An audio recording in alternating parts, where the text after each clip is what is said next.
बाइयां बिल्कुल बराबर ने दोनों।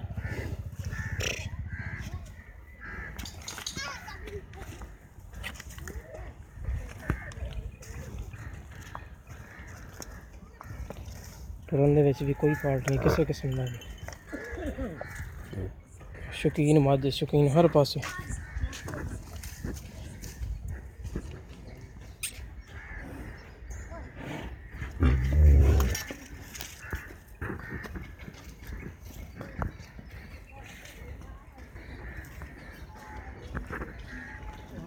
खड़ी रह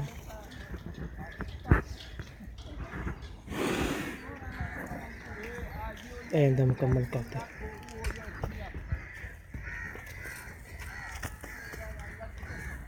चंगा चौड़ा पुट्ठा झोटी दा।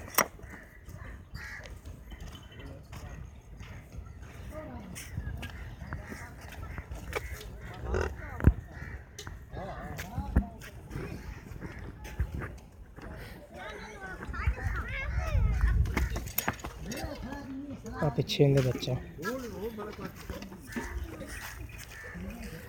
चिट्टियां सफेद अखां बच्चे दी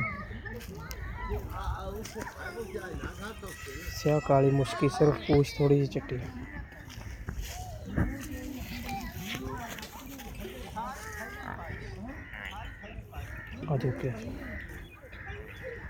छोटी तो अस्सलाम वालेकुम। वालेकुम सलाम। हाँ भाजी किन्ने सूए झोटी? दूसरे सूए वजन दूसरे सूए दुध किन्ना करदी पई?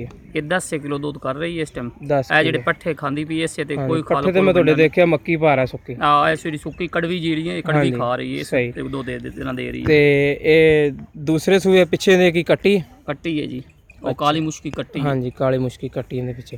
ते इंदा प्यार मोहब्बत वाली कीमत की है? ਇਹਦੀ ਪਿਆਰ ਮੁਹੱਬਤ ਕਰਕੇ 2,10,000 ਮੰਗਦੇ ਪਏ ਭਾਈ। 2,10,000 ਜੇ ਅਗਰ ਕੋਈ ਵੀਰ ਭਰਾ ਲਵੇ ਤੇ ਉਹਦੇ ਨਾਲ ਪਿਆਰ ਮੁਹੱਬਤ ਕਰ ਲੋਗੇ? ਜ਼ਾਹਿਰ ਗੱਲ ਹੈ ਫਿਰ ਜਿਸ ਲੇਗਾ ਗੱਲ ਹੋਈ ਉਹਦੇ ਵਿੱਚ ਕਰ ਲਵਾਂਗੇ ਕੋਈ ਮਸਲਾ ਨਹੀਂ। ਠੀਕ ਹੈ ਬਾਨ ਕੋਈ ਨਹੀਂ ਹੁੰਦੀ ਇਹਨਾਂ ਚੀਜ਼ਾਂ ਜੀ। 2,10,000 रुपये ਝੋਟੀ ਦਾ ਮੁੱਲ ਕਰਦੇ ਪਏ ਨੇ। ਦੂਸਰੇ ਸੂਏ 10 ਕਿਲੋ ਪੱਕਾ ਦੁੱਧ ਦੇ ਰਹੀ ਹੈ। ਪਿੱਛੇ ਕੱਟੀ ਤੇ ਪਿਆਰ ਮੁਹੱਬਤ ਭਾਈ ਕਹਿੰਦੇ ਕਰ ਲਵਾਂਗੇ। ਜਿਸ ਮੇਰੇ ਵੀਰ ਨੂੰ ਪਸੰਦ ਆਵੇ ਸਾਡੇ ਨਾਲ ਰਾਬਤਾ ਕਰ ਸਕੇ।